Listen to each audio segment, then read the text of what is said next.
That's what we spoke about last week, wasn't it? Yeah, but they basically need to, unless they can find another model, or unless they can find growth from private enterprise 5G or something like that, then it's all about efficiencies. And if you've got this huge estate of old crap and people maintaining it, and you can take all of that out. I mean, this is a good question that I didn't ask, but what is the vision? How does their capital intensity look, or how does their margin, how do their profit margins look in the 2030s when all this is done? Does their cost structure become completely different? Yeah, and you know.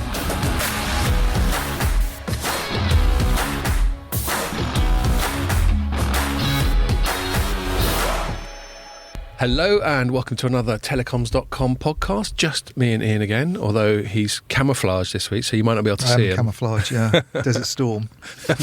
Where are you?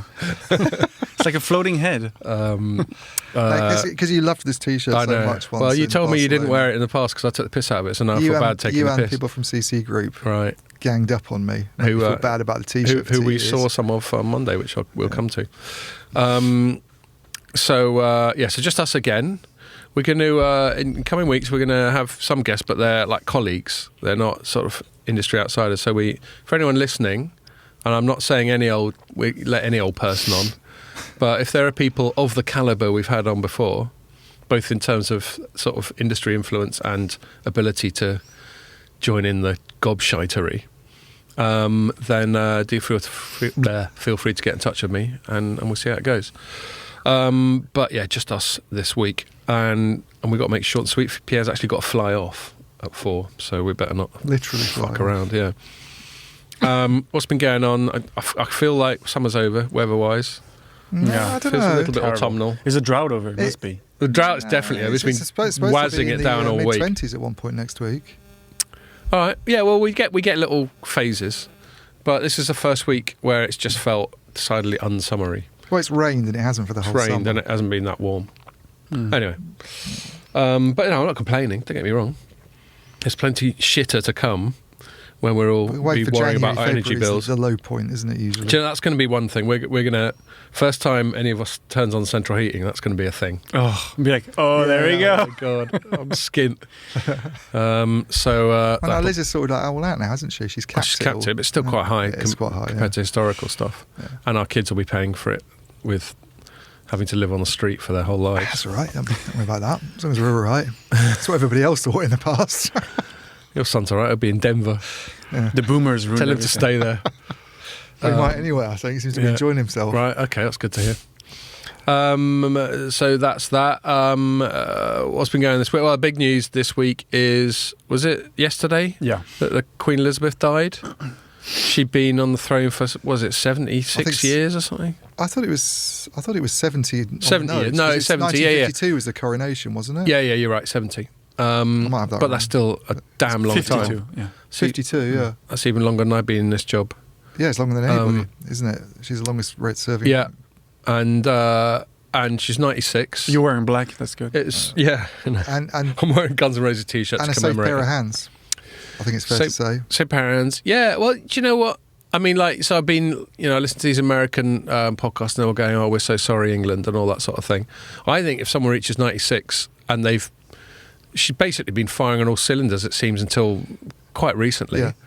I think it's something to celebrate, given that none of us are immortal. It is. I mean, you think about the Jubilee when she did that little video with Paddington. I don't know if you saw that sort of humorous video she did. I saw that thing she did with James Bond once. Yeah, so 10 years ago. They did another one at the Jubilee of her with, the Paddington Bear movies, with him sort of sitting opposite her drinking tea, and she's like, "Oh, it's very nice to have you here," and she looks really sort of healthy. And compass. And it happened sort of reasonably suddenly, but then it does at that age. Yeah. I certainly.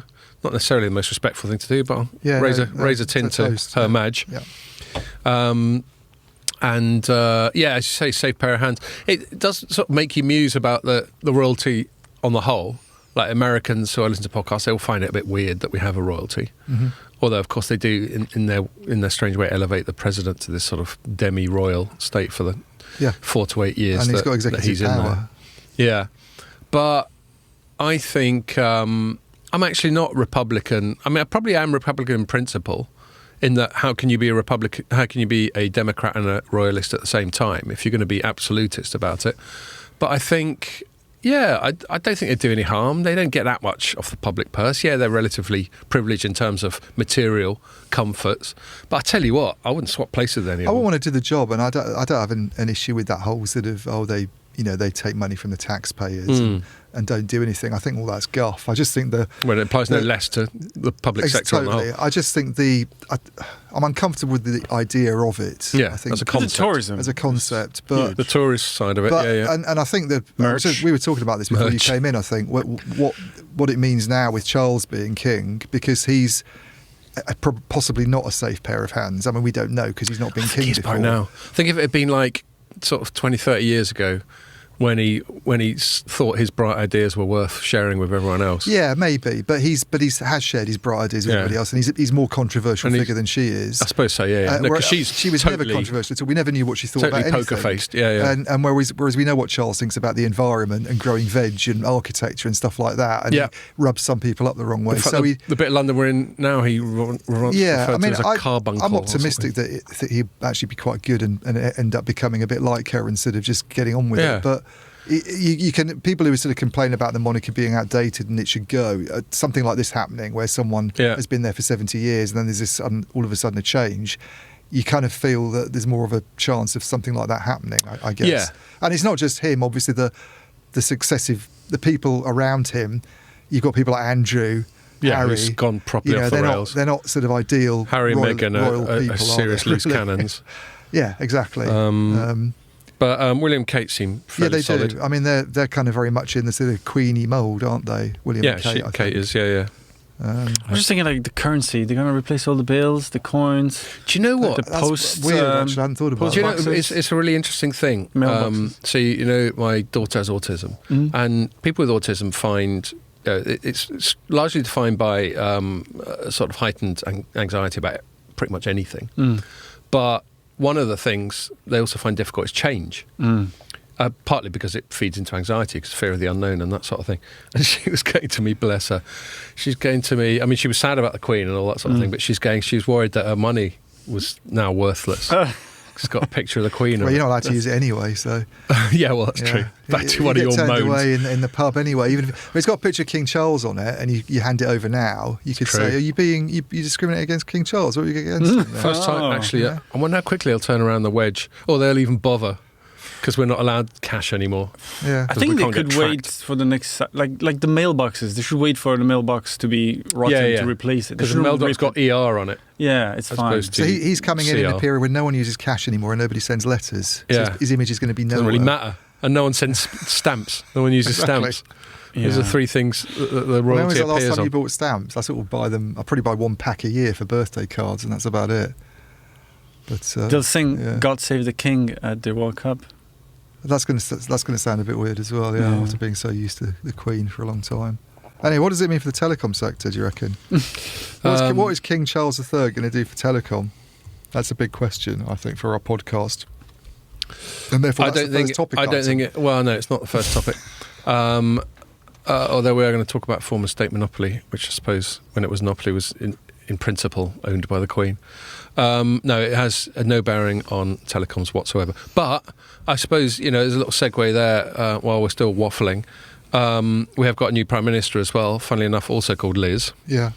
There can only be one. In fact, it was quite weird, because the Queen has to sort of ceremonially give him the green light, even though, Is there footage of that? Like, was she standing and... Yeah, I think I saw a photo of them shaking hands. Wow, so she was really a few days ago. She's really sort of went down. Yeah. I know. I know it's weird, isn't it? I mean, I bet she wasn't. I bet she was unsteady then, but she still fronted up. My theory is that she didn't wake up yesterday. She sort of died in her sleep, and they had to wait for the whole family to get there, everyone to be in place, everyone to know, and then he could announce. Well, all these things come with certain bits of sort of precedent and ceremony, protocol. Protocol, as you say. But we got a new Prime Minister, and that process is a bit weird. They got rid of Bojo because he was just taking a piss too much, and then they have a process where they whittle it down to the final two by just MPs in the ruling party voting, So that's a tiny electorate, obviously. Yeah, although at least they're supposed to represent the general public, aren't they? I suppose so, yeah. And then it's left to these weird members. To the Tory members, of which there's about 100,000 or something. Yeah, so it's relatively few compared to Labour members, which there's millions. All these eccentric colonels living in the shires somewhere, living in a castle and throwing rocks at passers-by. Yeah. And they sort of relatively narrowly, more narrowly than expected in the end, went for this woman, Liz Truss, who was, if she was known to anyone before, she was Foreign Secretary, and she was sort of claiming lots of credit for lots of post-Brexit trade deals. Although I was chatting to some people who questioned how much credit she deserves for that. Anyway, for whatever reason, Tory membership preferred her to Rishi Sunak. I didn't really have a strong opinion on it. My favourite at the start of the process was a woman called Kemi Badenoch. Has she got a role? Yeah, quite a minor one. Trade, funnily enough. Okay. So now she can start tweeting about how we've got a new trade deal on coconuts with the Solomon Islands. I agreed with you on her. She was very good. She seemed quite sharp. Anyway, so we got her, and then I suppose back to how is this relevant to telecoms bit? I actually covered this in a story. We've got a new head of DCMS, digital culture, media and sport. Yeah, which is basically the department that deals with telecoms. And I'm going to find the story. Telecoms and football? Is this what we're talking about in Section 3? Items a little bit, yeah, we might do. But yeah, this woman I hadn't really heard of. Her big claim to fame was that she's the shortest serving MP ever. Because back in the summer, Boris Johnson, when he was in the shit, and I think everyone had resigned. So do you remember Rishi Sunak resigned, Sajid Javid, all these people resigned. And so he had to replace them. And I think the education person resigned. And so he brought in this woman, Michelle Donnellan, brought her in education secretary, and within 36 hours she went, nah, you're just too shit, mate, and she resigned. That's not good. So there we are. I even put her, embedded her resignation he letter. Appointed her, and she turned around and immediately stabbed him in the back. Do you think it's on her CV still? Well, it's perpetuated in my story earlier on this week. He's not a good judge of character, then, old Boris. I don't think it was that. I think the whole party had turned against him. I think I don't think there are many people loyal to him in the end. I mean, it's a funny thing, politics, isn't it? I mean, I know the members love him, though. Yeah, and those colonels chucking rocks at passing cars. I always had a bit of affection for him, just that he was articulate. He used to be a writer, still is, presumably. He used to talk a good game about sort of classical liberalism, which, as we know, is close to my heart. He's articulate when he's written a speech and he's reading it, but he's not very articulate when he's sort of dealing with things off the cuff. No, and he wasn't as good in the Commons as people thought he would be. He'll forever be the guy who dealt with the pandemic. Who dealt with the pandemic and delivered Brexit, for which those of us who voted for him, which we're grateful. But yeah, once the Brutuses decided it's time for him to go, it all happened quite quickly. Tories are quite good at that. When they want to get rid of someone, they tend to deal with them sharpish. They're like a school of piranhas. Yeah. Anyway, we're not going to talk about UK politics, but yeah, so she's now in charge. Apparently Doris, who I've slagged off loads of times because of this online safety bill, which we're going to touch on in our third segment, apparently she got offered the job, which I was quite surprised, given that she was this Bojo loyalist. And she went, no, I don't think so. And the thing we're going to talk about, which is this online safety bill, may be the reason why she decided not to hang around, because they're going to mess around with it, hopefully. Right. Anyway, so that's that. It's Taylor two Liz's this week in terms of Britain on the whole. But let's move on, because we've got stuff to cover. What are we going to talk about this week? We're going to start by talking about Ian and I went out and hung out with BT on Monday at the start of the week. And we had like a presentation on them on what's going on with their network, and then we had a nice dinner after, and that turned out to be a bit of a late one. It did. It was a night of debauchery. Finished off drinking whiskey in some random pub in Aldgate East, right, surrounded by 18-year-olds right, at 1 o'clock in the morning, who were looking at you wondering, who are these? Shouldn't you be in bed? In suits who look old. Yeah. Yes. So, but fair play to BT on that, hosting a large one on a Monday. Yeah. But next time, BT, let's make it a bit later in the week. You know what I mean? I think Wednesday or Thursday is a much better night for it. So much to ask. To be fair, they had put it off because when they tried to do it earlier in the summer, I think there was a train strike or something like that. Yeah. And it screwed it all up. Anyway, that's what we're going to talk about. Then we can talk about Open RAN again, just because that's been going on. So we don't apologise for it. That's what's been going on. We've got a few things. You've written a few things. I've written one or two things. So we'll just sort of aggregate all those and see if we can get some coherent thread out of it. Content aggregation. I love it. There we go. And then we're going to finish off doing a bit of your classic Scott pet topic. This is sort of particularly sort of state censorship or legislation as it affects online censorship, both in the US and the UK. So as ever, I've done nearly all the talking first up, so why don't I pass the ball to you, Ian? Why don't you tell us firstly about the before we went out and got pissed, the BT presentation. Yeah, so it was an update on, as you say, it was quite late. And I think as a consequence of that, there wasn't really a lot of news in the sort of what they talked about, because they'd already had this investor update that happened in, maybe it was as far back as May, June, where a lot of the things that they were discussing on Monday came up. And as a consequence, there wasn't really a sort of headline thing you could sort of latch onto. BT's about to do this, or it's reached this. There wasn't an actual news item. There wasn't really a news item, but it was actually very interesting. I mean, there's quite a lot of focus, rather than on the kind of rollout of new technologies, which all the operators like to talk about. You know how extensive their 5G networks are, and they did do that, by the way. They did sort of note that. Oh yeah, there was a good 15 minutes of chest beating. There was a good, we're much better than about everybody how great else. Their network is. Yeah, you know, and I think they're probably, looking at the other operators, and I know they like to refer to these root metric scores that have put them number one for about the last decade. Years, and you sort of wonder, because other sort of measurement firms say slightly different things, but I think they probably are. You know, we meet all the operators and we can make our own assessments, and we can. Yeah, I think their network's good. I think their network is pretty damn good actually at the moment in terms of the 5G coverage and capability, and they're doing very well on fibre rollout. And EE was good before they bought it. Yeah, so on the fixed line side, they've got this after years and years of not really doing anything on fibre, while other European countries were pushing ahead with it. And we can go into the reasons for that maybe, but BT didn't really do much, and is sort of interested in using things like G-Fast, which is a copper boosting technology, and building fibre to the curb, but basically keeping the copper in place for the last mile, as they call it. They've now, the last sort of few years, last couple of years really, they've been off on this massive full fibre rollout, and they've, I think, again, you have to give them credit, they've done really, really well. It's gone really quickly. They're up to sort of 8 million homes now. So we've got. It's funny. I remember thinking about politics way back when Bojo was just sort of positioning himself for a run at the leadership. Do you remember, sort of aggressive broadband and fibre targets were one of his things? Totally, yeah. And I think that's quite political. It's partly to do with that. There was obviously the government leaning on them to get active, if you like, and not trail Europe. And we need this full fibre infrastructure. But I think a lot of it's obviously come from competition. People like. I mean, the main one I think is probably City Fibre, coming along with a lot of money from Goldman Sachs behind it.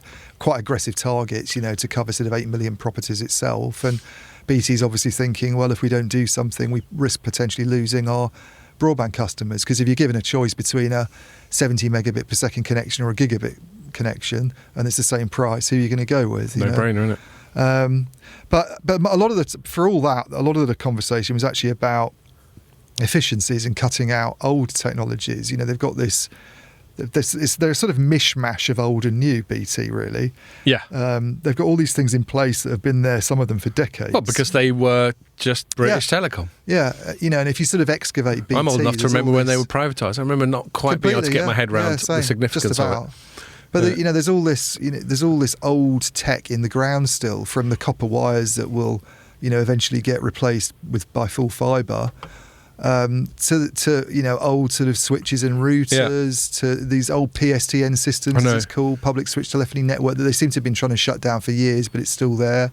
I always mispronounce in my mind. It's PTSD, which may be, maybe there is a bit of PTSD from PSTN. And things like on the mobile side, things like 3G, which is now 20 years old. To be honest with you, a bit of a crap technology, it turned out. That was the classic sort of first effort. Which was then done data, properly which was 4G. done properly with 4G, and some people still think 4G is the real 3G. I know. Yeah, I think in terms of some of the underlying technology, 3G was a bit of a fudge, whereas 4G was done. Yeah, I think it came a huge amount of money, too much money was spent on the licenses for what it delivered. The handsets weren't ready. The technology itself didn't really provide extremely high speed. Well, and the bandwidth, just wasn't there for anything really useful. And very disappointing. And so it was good for the footy scores, and that's about it. Yeah, exactly. And so now a lot of operators, not just BT, are talking about ripping all of that out. And then what that does is you don't have to spend money on maintaining the equipment, clearly, and you can refarm the spectrum on which you spent 20 billion or whatever it was, or something ridiculous. And so a lot of the focus I felt was on these efficiencies. I mean, they were talking. They came out with this interesting number, which I put in my headline. I think a lot of people who wrote it up did this $500 million of savings from shutting down the PSTN, I think, by the mid-2020s, and also taking out 3G by roughly the same kind of time. I think they were saying end 2023 for getting. Yeah, I've got their little timeline, because I did my thing of just doing screenshots of their presentation, and it hasn't put individual years on it, but I think 3G sunsetting looks set for about 2024, and the PSTN switch off 2025 by the looks of their timeline. Yeah, the thing that I was a bit, and I did ask about this, but the thing I was a bit baffled about, maybe still am, is they've got all these exchanges up and down the UK. There's about 5,500 of them at the moment. I've got one right near me in Hitchin. Yeah, and so Neil McRae, and they're just these rows of cabinets look like old server farms, don't they? And you can use some of these for. The reason they wouldn't want to go down to a really, really small number, even if they could, is that you can actually repurpose some of these. I think for things like edge computing and stuff. As you say, put modern servers in rather than but Neil McRae, who's the chief architect, who we've had on the podcast before, was saying if you're going to build the BT network today, you'd only probably have about 1,000 of them. Basically, by rolling out fibre and other advanced technologies, you don't need this this footprint of 5,500. So you can take out 4,500 of them. And in terms of square footage, each one could do a lot more than when they were originally commissioned. Yeah, totally. And that sounds massive, to take out 4,500 exchanges, and you've gone right down to a footprint of 1,000. That sounds like you're going to get savings on a potentially bigger scale than what they were talking about by the mid-2020s. But they don't see this happening until the 2030s. I think I asked Howard Watson about it, and you were there. He was saying, well, even if you've only got a couple of people in some rural hamlet using an old-fashioned phone service, and it's tough to get them off it, you've still got to have the exchange there, and you've still got to maintain that service. Yeah. And it's almost like this... companies talk about digital transformation. I mean, we're both going to this upcoming show in Copenhagen in a few weeks' time. Probably not even a few weeks, probably like a couple of weeks, where they talk about rolling out new, more sort of sophisticated, more advanced IT back office systems and getting rid of some of the old legacy crap they've got. But you look at a company like Three, which is obviously a mobile rival to EE in the UK, and they seem to have had a really tough job getting, moving from one platform to another. So they've had these two platforms that they've been maintaining. And until you've got every single customer off the old stuff and onto the new stuff, you've still got to keep the whole platform there and sort of spend money on it and maintain it. And it kind of sounds like what BT's talking about with these 4,500 exchanges, is that even if there's a minority of people on it using it, they can't just go switch it all off. They probably need, funnily enough, this is where it comes from me, as I'm in favour of as little government intervention as possible. But this is one of the areas where government intervention could possibly be quite benign. Well, that would have been a good question. The government, in hindsight. You always think of these things if the government just went to the population, they took the negative hit. That's probably one of the reasons it doesn't happen, because obviously no politician wants to attract extra shit. Forced. Yeah, but if they went, we've decided the whole industry, 3G's over by 2028, tough shit if you don't like it, then they could just make that happen. But they have done this. It's interesting you raise this, because the government has done that on mobile standards. So they've set deadlines for when 3G should be phased out. It's quite a long time off. It's like 2030 or something. Right. So it'd be useful if they brought it back a bit. It'd probably be useful, but at least there's something there. And if you've got the government saying this is when it should be phased out. I talked to a guy called Scott Petty, who works for Vodafone. He's now chief digital officer, but used to be sort of chief network officer for the UK business. And he was saying that I think this is at a dinner ages ago. Yeah. He was saying things like that are really helpful because they give you something to aim at, and you've got government support to do it. No, because I remember actually Vodafone, that one of the probably the first equivalent event that we went to after all the lockdowns. Do you remember? Was a Vodafone one. You make one of yours, of course. And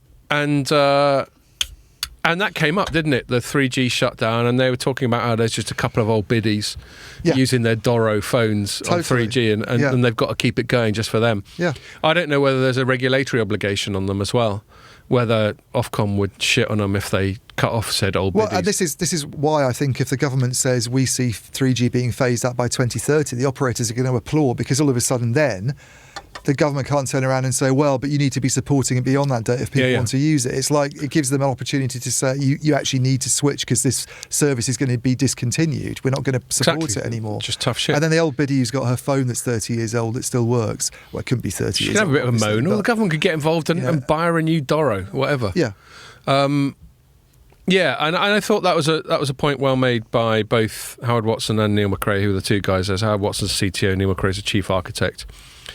And Neil McRae has been on this podcast. He has, and Howard Watson we've had on various videos, I think, that we've been to in the past. And to get him on the pod, he seemed like he'd have a good chat. Yeah, seemed slightly more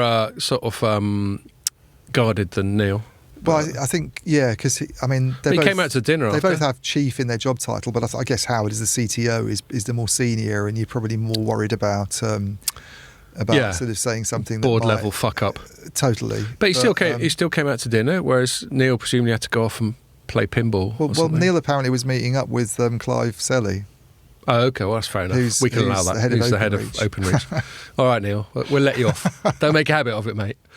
So that I thought that, while it's a tough thing to sell journalistically, because it seems like kind of redundant. They're going, well, modernising's good. Yeah. I mean, you kind of assume that's priced in. But talking about priced in, actually putting some of the numbers on how much they save. And it presumably is a unique thing to BT, because even, Vodafone, which has been around for ages, isn't going to have the legacy, certainly fixed line. Well, I guess this is one of the reasons they have such a big, because I'm always complaining about how many people they employ when I do these sort of number crunching exercises on revenues per employee and, what size of the workforce. It's notable that BT's, on that metric, which is a kind of proxy, I guess, for productivity and efficiency to some extent, they're way down the table compared with a lot of other operators in Europe. Even Telecom Italia. Right, which you wouldn't figure is the epitome of efficiency. Yeah. And I guess they've, a lot of these people still presumably have kind of things like civil servant status, and they're kind of it's quite hard to get rid of people, I think. Well, and you look at what's going on with BT, they're the ones getting most hit by industrial action. Yeah, they are. The idea that they're still striking seems almost bizarre, because you associate strikes with like nationalised industries, don't you? And yes. That's all gone on hold. That's interesting, actually, tangent back to the Queen dying. All the strikes have gone on hold. There's no footy tomorrow, which I think is a fucking overreaction. I have to say, I think that things like that, the sports stuff, is bizarre. I mean, apparently they're stopping the horse racing, which is something she's really enthusiastic about. So why would you stop it? Why not have something like photos of her everywhere and some... Which they do. I noticed all the Queen, all the digital signage in London when I was walking in, it's all just got a portrait of her. Yeah, why stop the thing? I don't see how that's a token of respect. It's almost disrespectful to me. I think it's like so many things these days. People panic. Yeah. They worry about a newspaper headline going, look at them playing football like nothing's happened. Well, what are people going to do instead? They're going to watch Netflix, Stranger Things or something. They're not going to watch tributes to the Queen, are they? Some of them will, actually. Better. But anyway, it's very odd. But yeah, the industrial action's on hold. Lots of sort of random things are suddenly on hold. We're supposedly in a 10-day period of mourning. Right. Okay. Well, I didn't know that, but the thing about the jobs with BT is that point I was trying to make is that I just think it's going to be harder to it makes it even harder to. Neil McRae was talking about automation quite a lot, which is a bit of a buzzword in the industry, but he's talked about this, that when you roll out some of these newer technologies, it's a lot easier to not have manual intervention and not have to send technicians out to maintain things as much, and you get a lot of benefits. And clearly, while there's old gears in place, there's old PSTN equipment and the exchanges are still there, you still need that workforce who can look after things. So this is why I think this 2030, I mean, it's such a long time away, the 2030s. It's, some of these people at BT, will not have left because they've been laid off. They'll just have retired by then. Or died. Yeah, but you think but then you say it's 10 years away, but then this is a technology that's been around for decades and decades, isn't it? It is. I just wonder if it's, you talk about the telecom industry being quite slow moving, and that, they've got people coming up behind them. We're always talking on this podcast about competition from, the over the top, a horrible expression I know, according to some people, let's call them the internet companies. Yeah. Of which we'll talk more later on. There's new sort of more traditional like rivals in the market. There's private equity companies getting in and building infrastructure now. You just sort of think 10 years is. That's a long time. Yeah. I mean, maybe things just need to. Maybe they do need this regulatory support to allow them to move faster. I don't know. And so at the end, we were when the presentation finished, we all stood around and had a couple of beers. We were in the BT boardroom, which I thought was quite fun. So they've got this new corporate HQ in sort of East Central London. Yeah. Aldgate East is the nearest very tube. Nice it is. Yeah, it's very nice. And then we're up in the boardroom, which I always think is quite swish. We're up there where proper grown-ups hang out, not ne'er-do-wells like us. Yeah. And it had a huge board table, and it looked like a boardroom should look. Well, it looked like someone commented that it looked like something out of Star Wars. It's sort of V-shaped thing, wasn't it? Yeah, my initial comment was more in reference to Succession, but you say Star Wars because it's quite angular and V-shaped. Yeah, it looked like a sort of the start of a Star Destroyer or something. Mm-hmm. But anyway, we were there and we were just chatting after, and I was lucky enough to find myself chatting to both Neil and Howard. And I was chatting to just Neil, and who I feel I can be a bit more formal with because he's on the pod and we've had some beers with him and all that sort of thing. And I was going, Neil, I'm not ungrateful, but I'm not entirely sure what the point of this was. Yeah. And all I was saying was, because all they'd really spoken about is how, we want to modernise our network and here's what we're going to do. And it was good to get that clarity, but they weren't necessarily saying anything too surprising. Yeah. And then they're also saying that the somewhat redundant point, which is that modernising is good. But then he sort of pointed out that, that alone is useful. And I have to concede the point that I'm never going to begrudge any big company engaging with media. There were analysts there as well, because we moan when they don't. Yeah. So we can't moan if it's not the most pulse racing stuff that they're talking about. But it's actually really important because you asked a good question that got Howard Watson to say, or maybe you asked a follow-on after he said it, but he basically said it's very hard to make a return in this industry. Yeah. We're in a situation where the telco model has moved to, all-you-can-eat subscription-based. Totally. And yet it's incredibly capital intensive and we have all these expenses. So the only way really for them to, unless that model changes, and then I think you were asking about the possibility of tech companies contributing more, that whole big... Oh yeah, I was just being a bit cheeky. I know, it was good though that you asked it, because it's one way that they could potentially get more money if they can wangle that, which I personally don't think is a good idea. That's what we spoke about last week, wasn't it? Yeah, but they basically need to, unless they can find another model, or unless they can find growth from private enterprise 5G or something like that, then it's all about efficiencies. And if you've got this huge estate of old crap and people maintaining it, and you can take all of that out.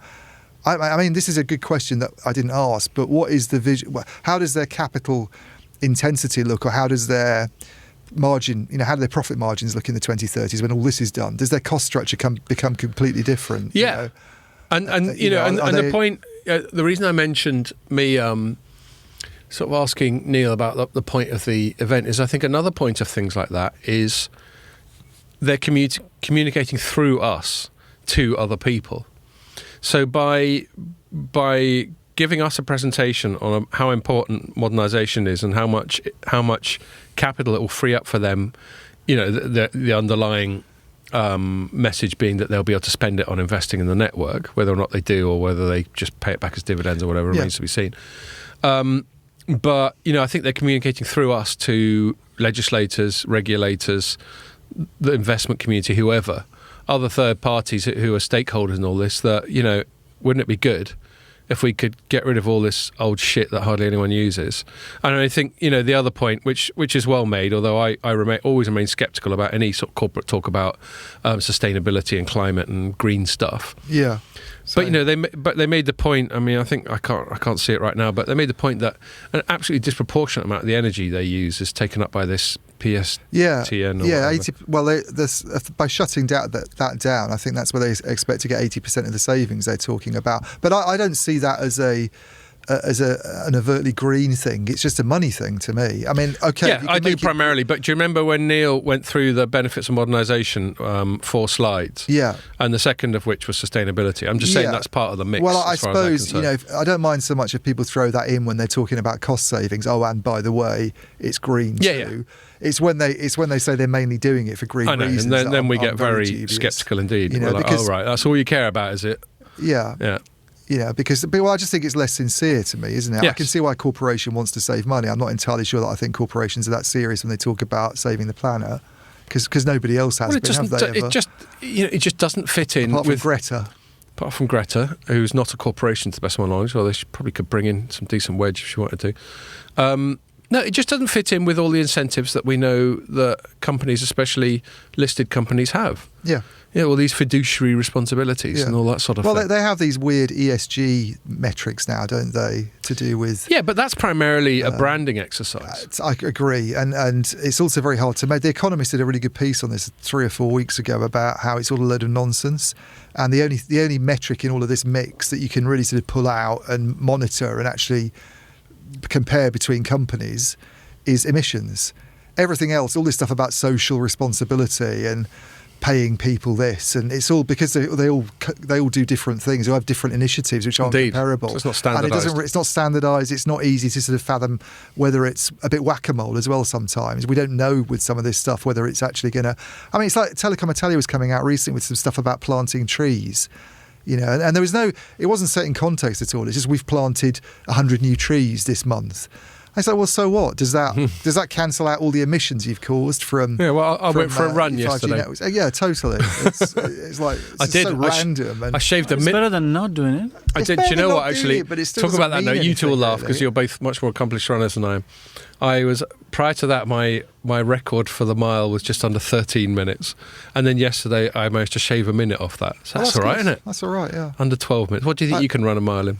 What? Just 1 mile? Yeah. Because that's all I can run full stop. I mean, I have run a mile in 5:58, but that was quite a long time ago. At the moment, I could probably do, if I was only doing 1 mile, I'd like to think I could do it in sort of 7-ish, maybe a bit more than that. But 5-6 minutes. Yeah, he'd be quicker. Is he quicker than you? Yeah, because I'll be quick, but I cannot go long distance. And young. But also, he was dead fast at doing 100 metres when he was younger. So. Oh, it was just one of your things when you were at school and stuff? Sprinting. I cannot go very long at all. I see. I die at 10k.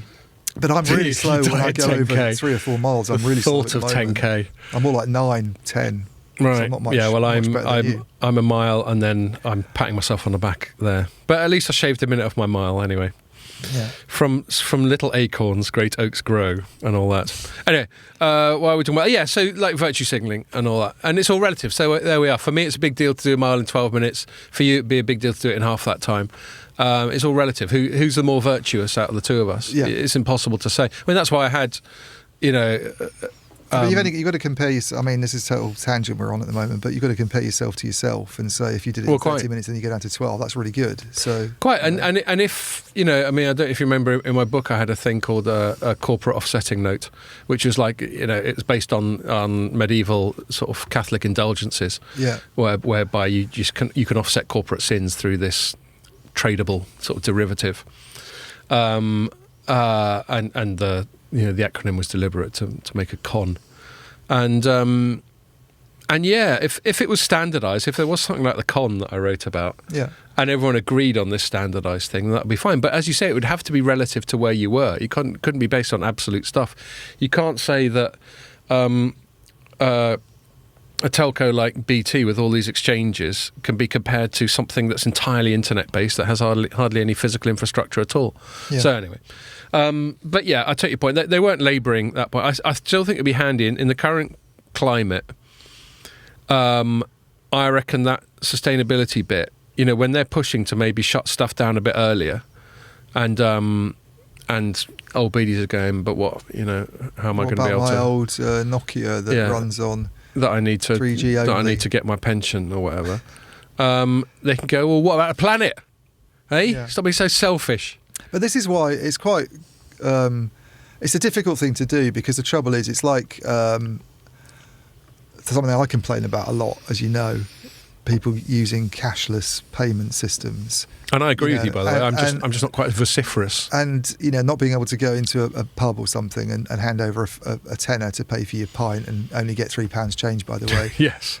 You have to do it with a phone or a card. We haven't done that yet, have we? Because that was after the pod last week. We went out after the pod last week and we went to a pub nearby here and the pints were £7. Jesus fucking Christ. Dun, dun, dun. It's the first time I've spent that much. I mean, we've been close. They've been about like £6.85 or whatever. Yeah. But £7, that's just... I mean, that's a half-decent bottle of wine. Wait till you go to Copenhagen, then you'll get that all the time. Then that'll be a cheap pint. I know, we're gonna have some expenses dilemmas. Maybe we'll just get John Strand to pay for everything. All right, John? Yeah. He sent us a very nice email with loads of things to do. I know. I don't know how much time he thinks we've got to... Well, you saw my response. I went, if only we were there for a month. Yeah. But anyway, so yes, let's get back to it. So yeah, I thought that was... Yeah, I thought it was good, and it got the most reads of anything I put up this week, so people are interested. So that's another reason. I thought it was... I also thought it was good that they're good at providing access to these senior guys, aren't they? I think they've become quite good at doing that. Well, the first time we encountered Neil was at a lunch in King's Cross, and we thought fair play to him. He's there for the whole 2 or 3 hours of the lunch, or maybe longer, and no filtering to the questions, and we threw quite a lot at him. And then afterwards, obviously the dinner's good. I like the way they do it. I mean, I'm not sort of trying to blow smoke up CC Group's arse or be nice to BT in particular, but I think that format where you have a sort of around the table thing where you talk about the head, and then you do your sort of fun and games afterwards works quite well. Yeah, the only criticism I'd say is when you have just a long thin table like that, wherever you're plonked, you only get access to about the sort of 4 to 6 people. Yeah, well, that's just a product of having so many people there, isn't it? They had all the analysts and the reporters, and I think sometimes they try and keep them separate. But that's no problem with that. No complaints at all. And we like CC, and it was great. I got to meet. I've known CC since I started on this. I remember there's someone at CC called Anais. I remember when she just started. And she was like in her early 20s, and now she's the head of all their telecom stuff, which makes me feel old. Yeah. Although she probably feels old because she's 30 now. Bad luck. Getting old, you're catching up with me. Yes. What else? Did you have anything else in your sort of coverage of this BT thing that you want to flag up? No, those are the main things, I think. Okay. Yeah. So on the whole, I'd say, the modernisation makes sense. I think we probably do have to make some tough calls about cutting off people from legacy stuff.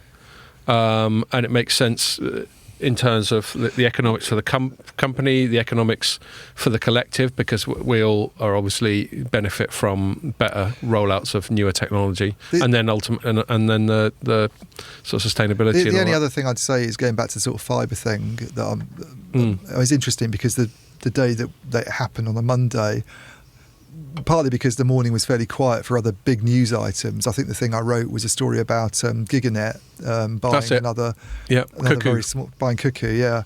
And we know Giganet because we've had Jarlath, who's the CEO, on the podcast, and he's quite friendly and approachable, and gave us whiskey.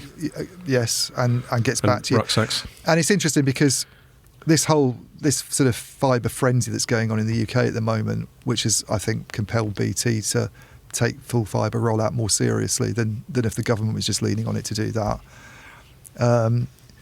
You kind of... I think this is another reason why they have to take cost savings and efficiencies really seriously, because they're probably not going to be the winners from all of that. They're already a dominant player in the UK broadband market, and they can't really charge people much more for upgrading to fibre. Well, they might be able to because of inflation, but that's a different story altogether. Mm-hmm. I know that's been in the press recently about 25% price rises next year.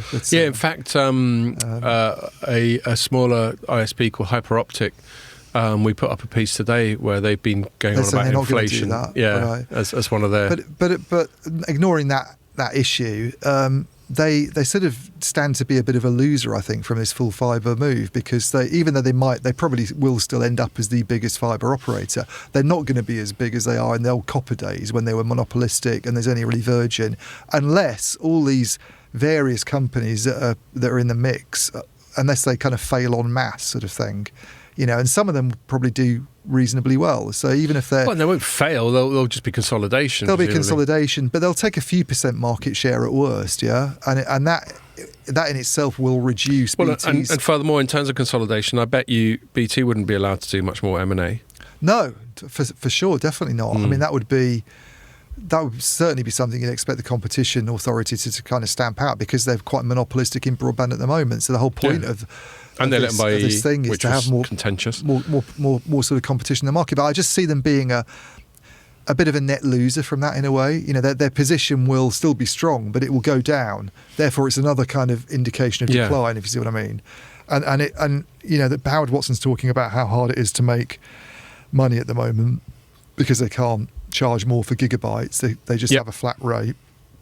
It just sort of shows why they want to talk about these things, I think. Why they're sort of foregrounding some of this stuff at the moment. Well, quite. And it was an interesting angle. And actually, all things considered, having asked Neil that question, I didn't mean it aggressively or in an arsey way. I was just curious.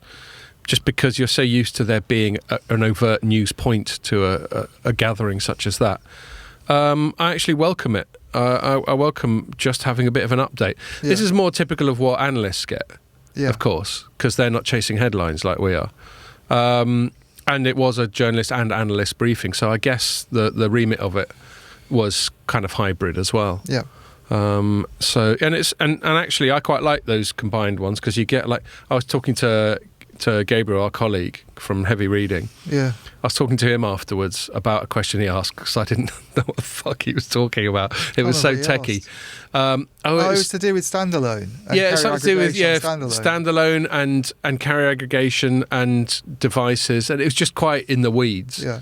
But but then again, that's what analysts. Gabe's supposed to be more expert and more specialist than we are. Yeah. But that was one example of I had to go to him after, what were you on about there, mate? Yeah. But he did explain it to me. Not such that it's stuck in my head, but it was relevant. It was obviously a thing, the number of carriers that the SA can support, because that was the other thing that we should mention briefly. Unless they can have more carriers. I think that's what Mark, who answered the question, I can't remember his surname. There are 4 executives there. I sort of remember Mark, who just come back from his holiday. Yeah. Yes, but he was saying they want 4 carrier aggregation, which on standalone, which is an improvement from the 2 or 3 that they get with non-standalone. Something like that. Because unless you've got some kind of improvement there built in, then what's the point? Yeah, I mean there may be other benefits to standalone, but that's a big one. That's what I got from Gabe when I was asking him. This is apparently a thing, is supporting a sufficient number of carriers in standalone, because that was one other thing that's worth mentioning before we better move it on.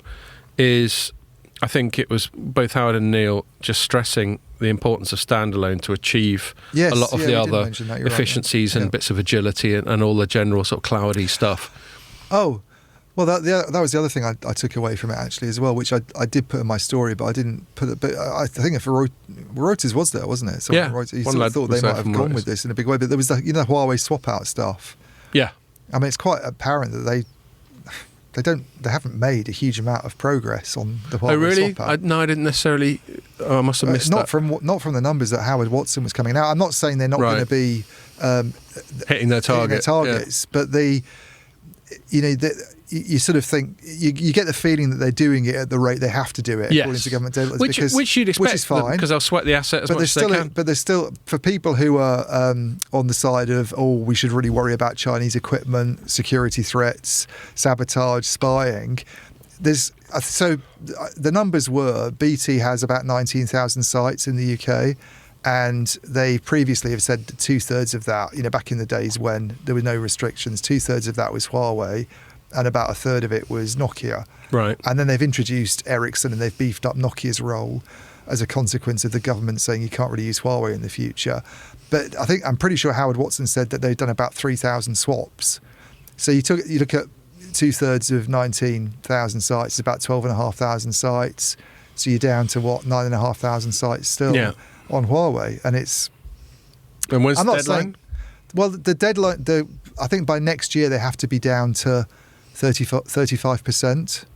I'm not sure when next year, but they have to be down to 35%. Okay. Which is quite a bit less than 9,500. So they get a shift on. And then by 2028, I think. There's an outright deadline. They have to have everything gone. But, and he was saying we expect to be at 35% or below by the government deadline, and presumably no reason to doubt. I've no reason to doubt they won't do that, but it just seems. I mean, I'm guessing from an engineering point of view that why would you rush? They could spend all their time just getting it ready, and doing whatever it is you got to do to do the final bit of the swap out. And as I was saying, if it's an asset and you can sweat the old asset for as long as possible, totally. And then also buy, people like Ericsson are coming out with snazzy new radio gear every. But as I understand it from looking at what other carriers have done in Europe, operators rather, not to confuse it, the whole carrier aggregation thing, what other operators have done in smaller countries, admittedly, they've been able to do Huawei swap outs very, very fast, a lot faster than the pace that BT seems to be going at. And the thing that's maybe more of an issue is this whole switch of the, you're talking about standalone, the core network, where they also use Huawei. And that's more of a security issue, according to the experts, because then you're in the sort of control centre of the network. Well, that was the fudge that we originally were going to go for, is that we get Huawei out of the core but not worry about the RAN. Well, that's what some operators are arguing. If you get them out of the core, then that's okay, but like the RAN's dumb. But then Trump, think about that. Trump went, Bojo, you asshole. Yeah. And so he capitulated. Yeah, and also I don't think the RAN is dumb anyway, really, so I'm not sure if the argument's that. Okay, fair enough. Maybe Trump had a point.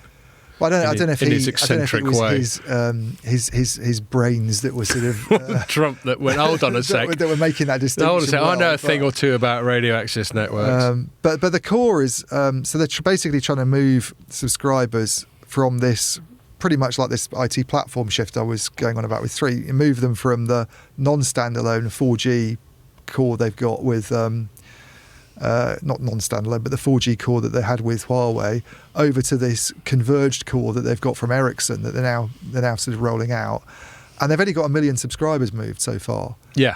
Out of, I don't know, because they don't report mobile subscriber numbers anymore, do they, BT? But it's obviously a lot. I'm not so strong on quarterlies these days. In a country of 65, 70 million people, they're clearly, and they're the biggest. One of the biggest operators. Let's say they've got 30% of them. Then they've got a lot more than 1 million. So they've, and that just seems to be a really hard thing to do. It just seems to be quite a challenge to move to this new, partly because you're introducing, all these new sort of sophisticated software systems, like, people talk about cloud native, containerized, technologies, and it's just not an easy transition for an operator to make, I think, if they've been in this sort of old monolithic software world in the past. So I can see why it's taking time, but it just shows the challenges, I suppose, of trying to do some of this stuff. So it's not only old technologies they're taking out, it's also old vendors they're taking out as well. They're going for a real sort of refresh, BT, at the moment. Yeah, I guess that's, to draw a line under it and move on, that's basically what they're saying is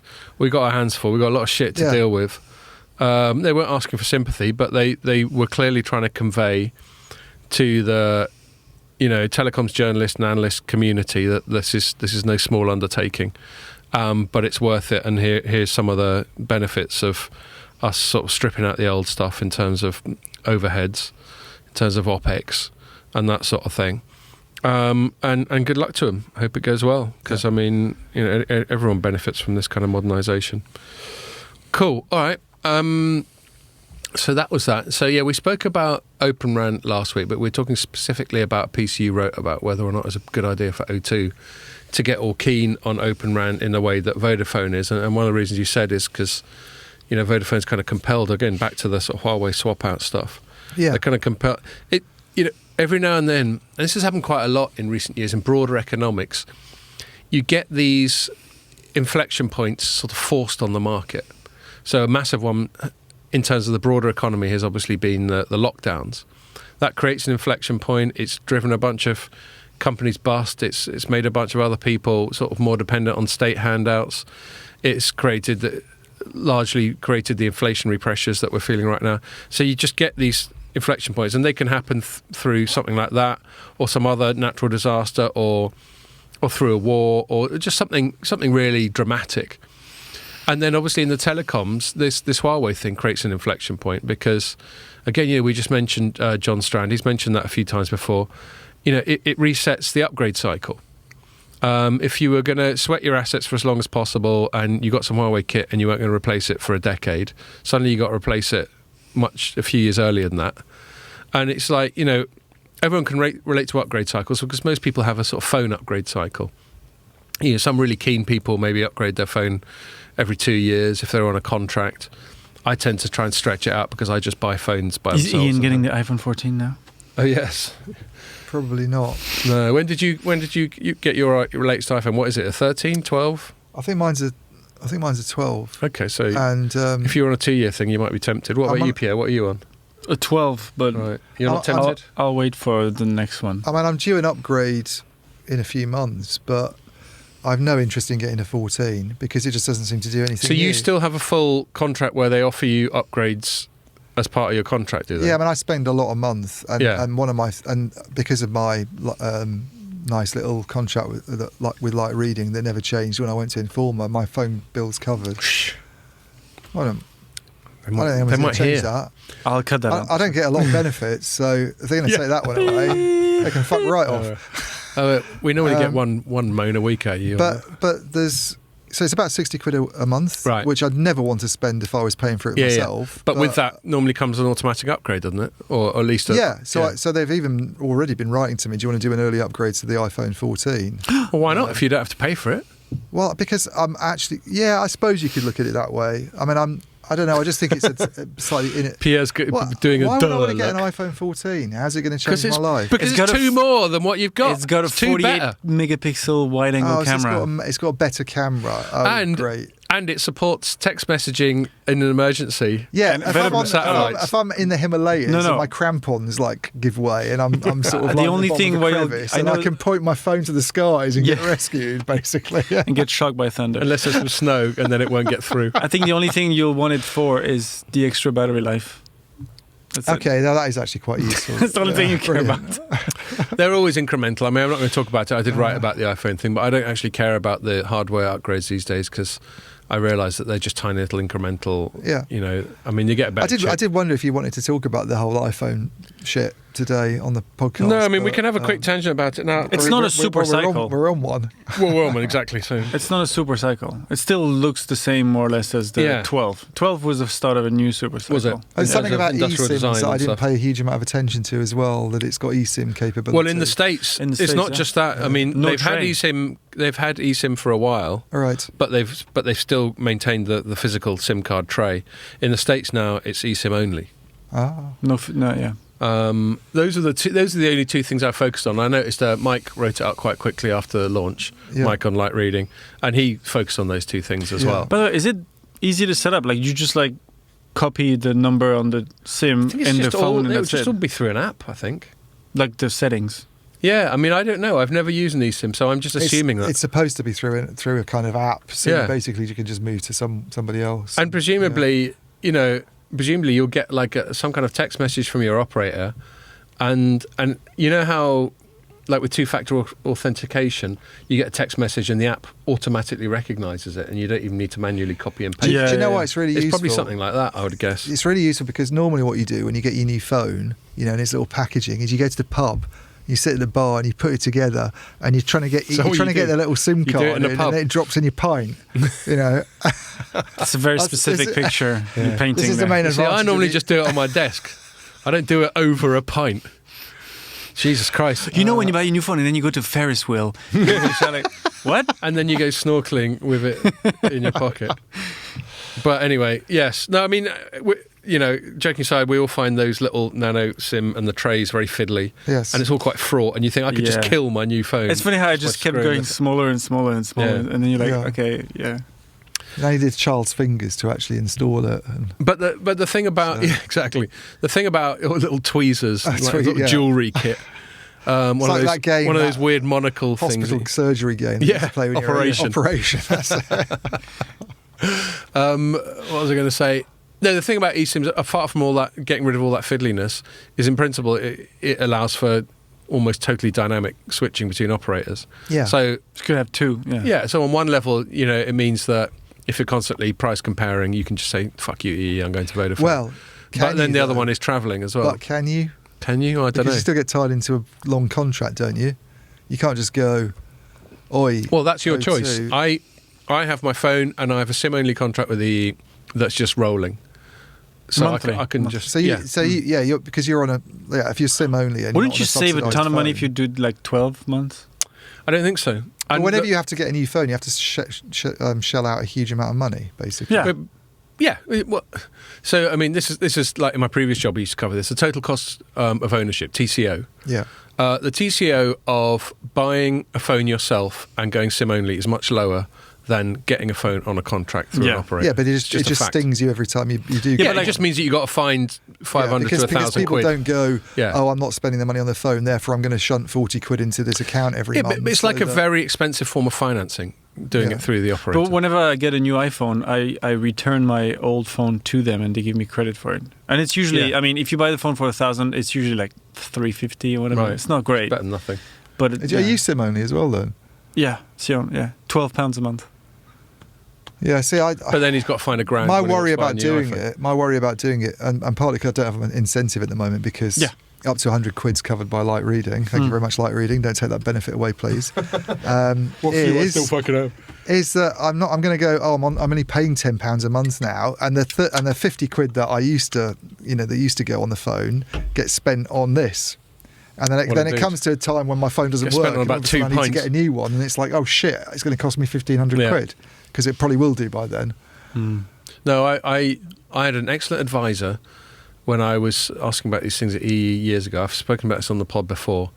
And he went, what you should do is get yourself on a more pricey SIM-only contract that comes with 50 gig a month. Get all your family on fuck all, and then just gift them. Stuff. So all I have to do is remember at the start of the month. So you took his advice. Yeah, and so what I do at the start of every month, I'll get a text message from my kids going, I need data. I'll give them 10 gig each. Give 10 gig to Catty, and I've still got like 20 gig left for myself, and everyone's laughing. Yeah. How much is that? 50 gigs? I mean, I think all in, what I'm paying for mobile for the whole family is something like... Just for the SIM, yeah. Yeah, not the phones. But that will be, I think, less than 60 quid a month for the whole family. It's not bad. That's good, yeah. It amounts to like 12, 13 each. Yeah, exactly. 15 to be precise. God, we're totally inefficient in comparison.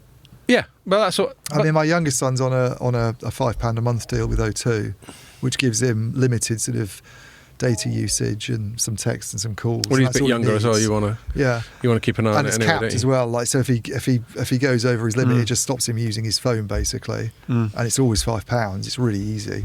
And then my oldest son, my wife's paying for his phone, and it costs a fortune. It's almost the same as me. What's he doing for mobile in the States now? Well, so basically, we were worried about this. We're like, I said to Magda, you basically need to take the phone and go SIM only and just spend £5 a month and just keep that number because he doesn't want to lose the number, but then he's not spending anything, which he could do anyway, even if he's not going to get a US phone, which I said was an option.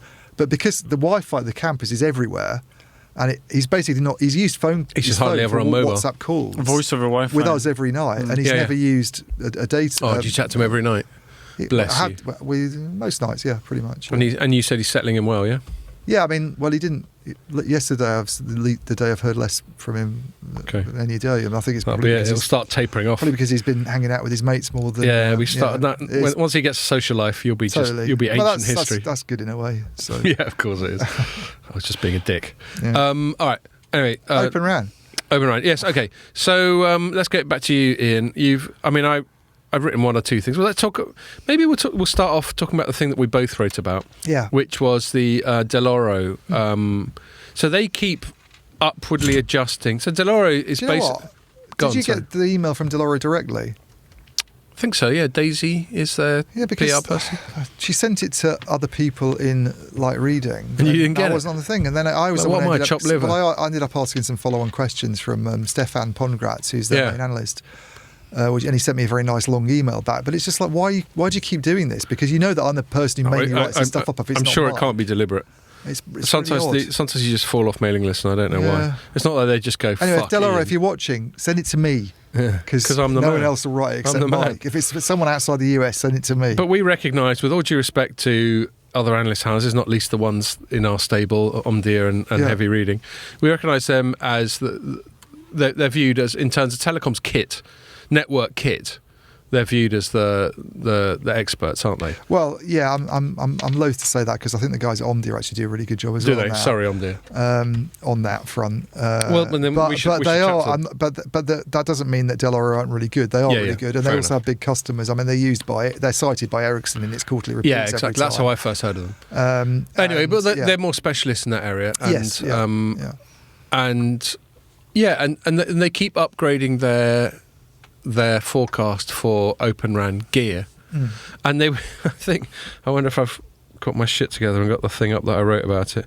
Of course I haven't. But they use sort of, but for them, quite sort of intemperate language.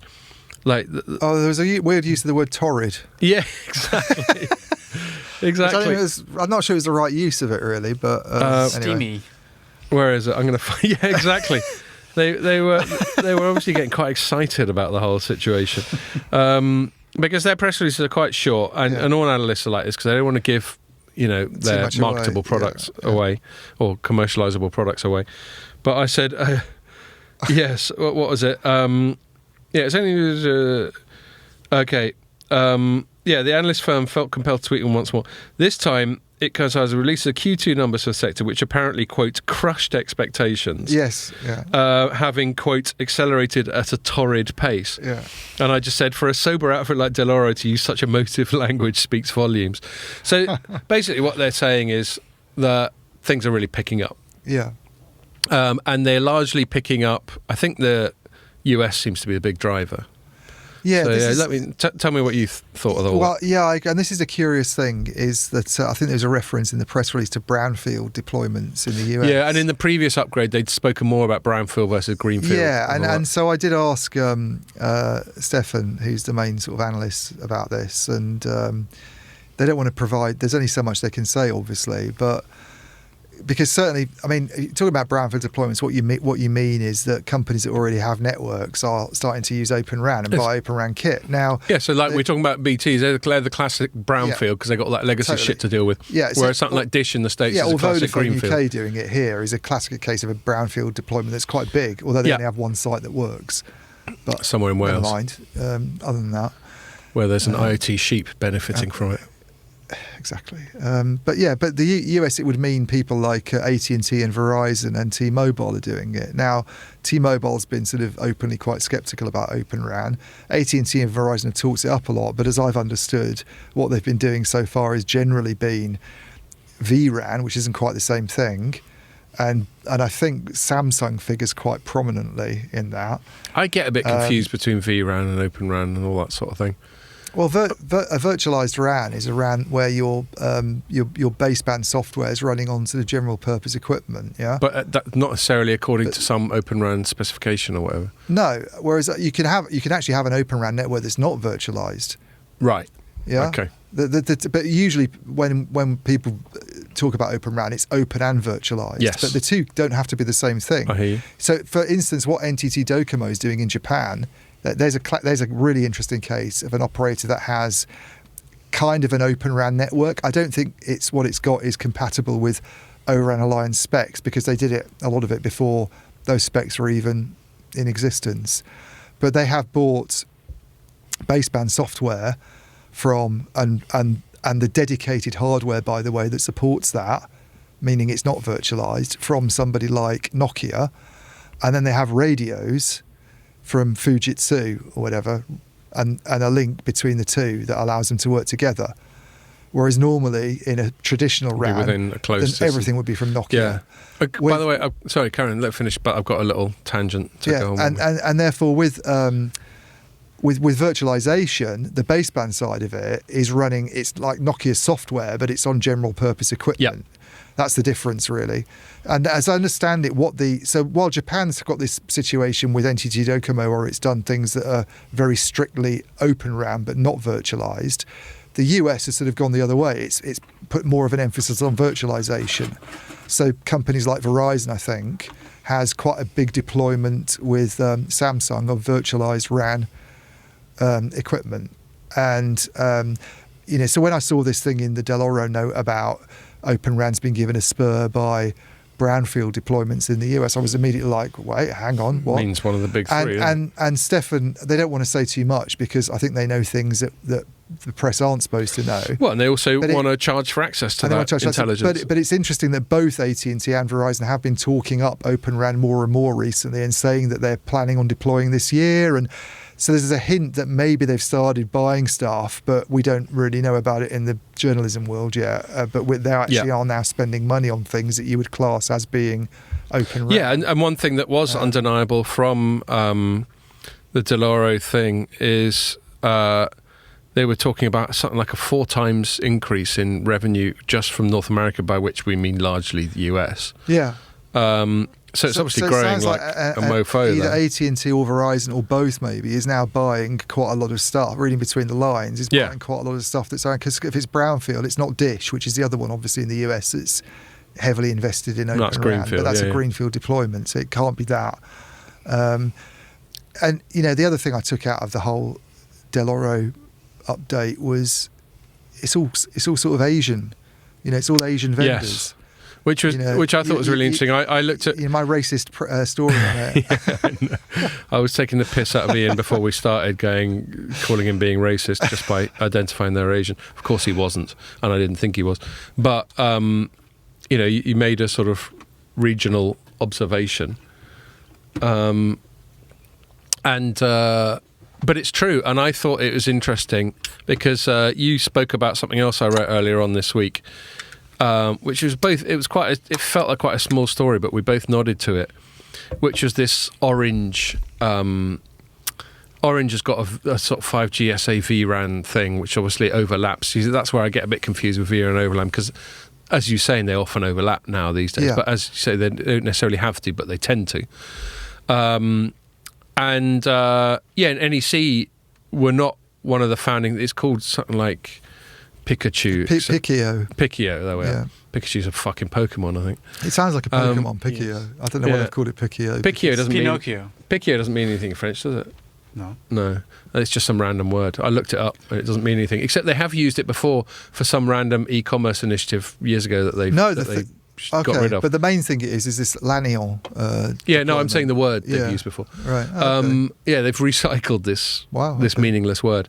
But NEC got involved, and you made the point, and I think we both took the point from this Dell'Oro thing, that the 3 main Open RAN vendors by revenue in, I think, descending order are Samsung, Fujitsu and NEC. Yeah.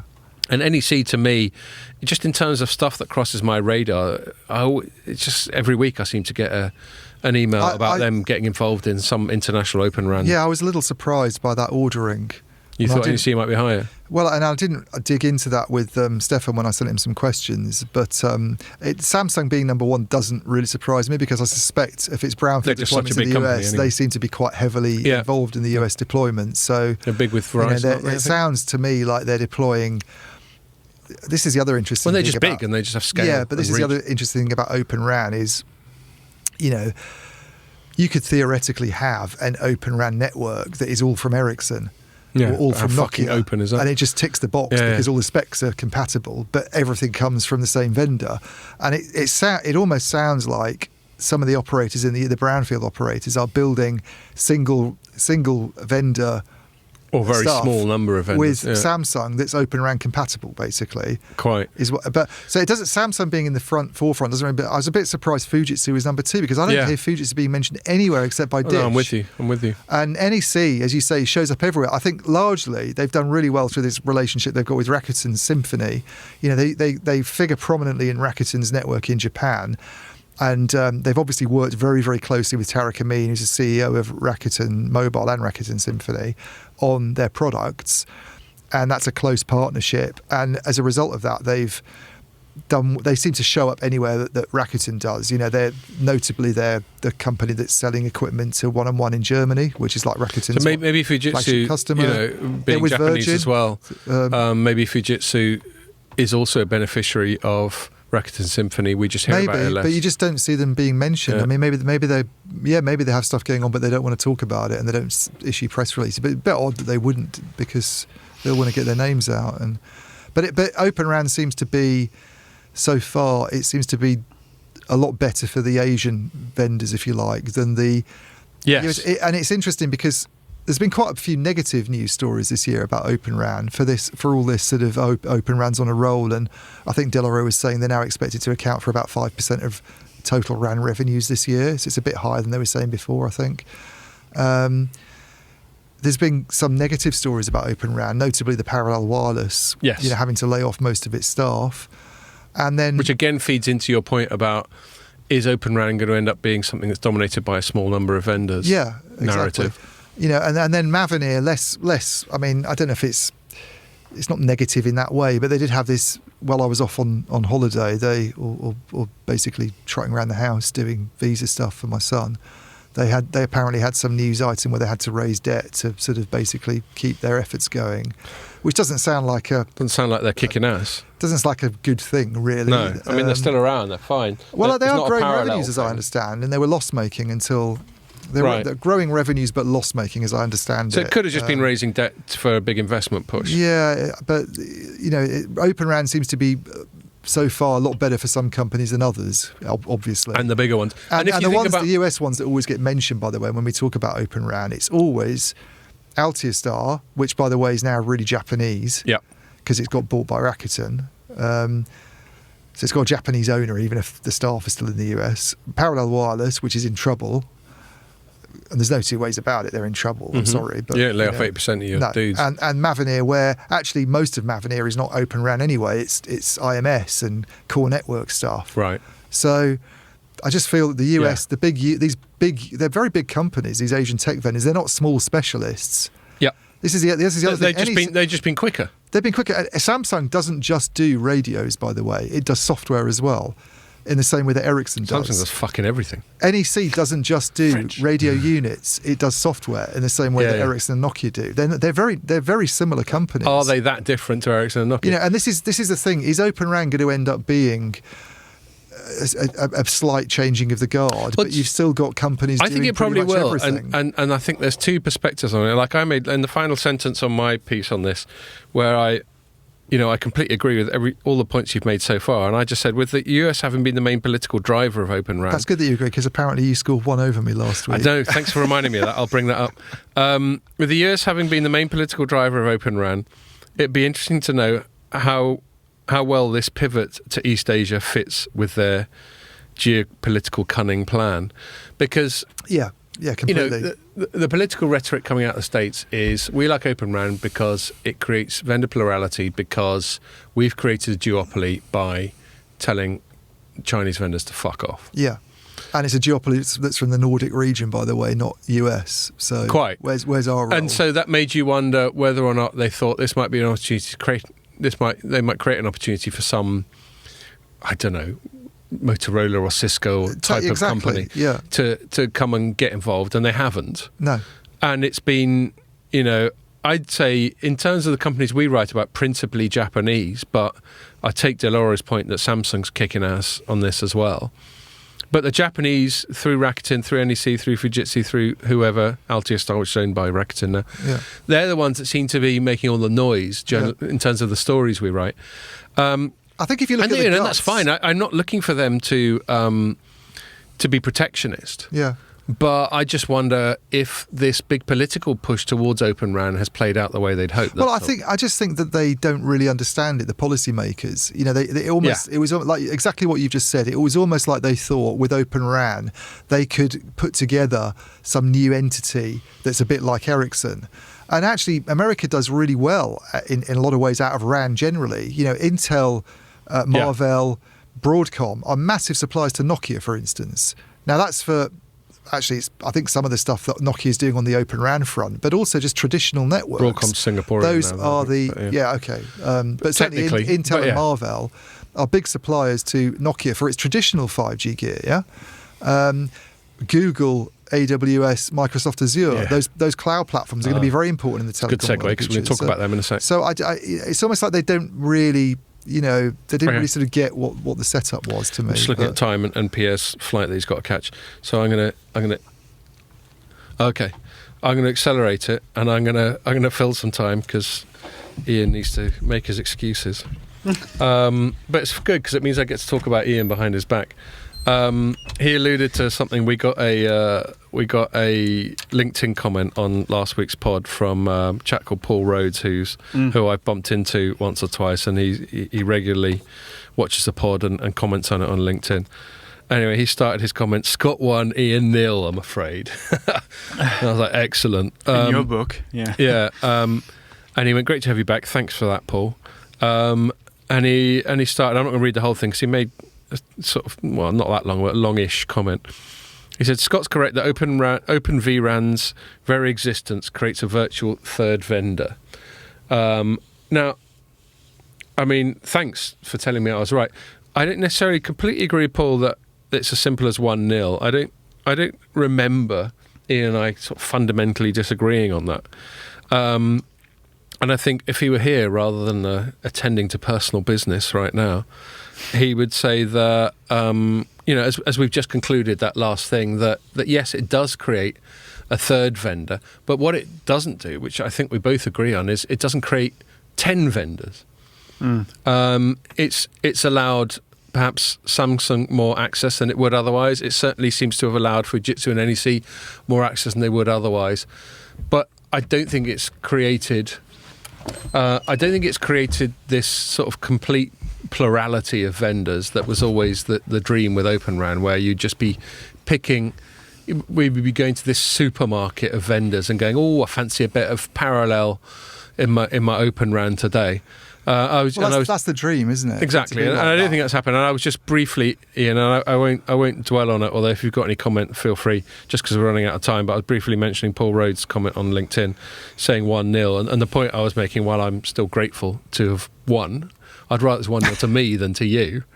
I don't think it was as binary as that. I don't think we necessarily fundamentally disagree. Well, I don't know if he misunderstood what I was saying, but the point I was making is that if Open RAN is companies like, and this is where NEC and Rakuten come into it, because if it's a bunch of companies teaming up and saying, here's our product offering and we've got this little alliance and you can come to us and buy it from us, I don't see that being very different from a pre-integrated single vendor. Exactly. If you can say, the ideal is that you can go and say, which is what I think you were just saying, but if you can, I'm going to buy my baseband software from this company, and oh, by the way, I quite like the look of Fujitsu's radios, and I might take a bit of this from there, like a sort of pick and mix, sort of like a sweet shop, and then it all works brilliantly, and you don't have to go through weeks and weeks of integration testing, then great. But if you don't have that, I'm not entirely sure what the benefits are in a lot of ways of doing it, because people are sceptical about this, and I know Neil McRae said this on record, so he wouldn't mind sort of me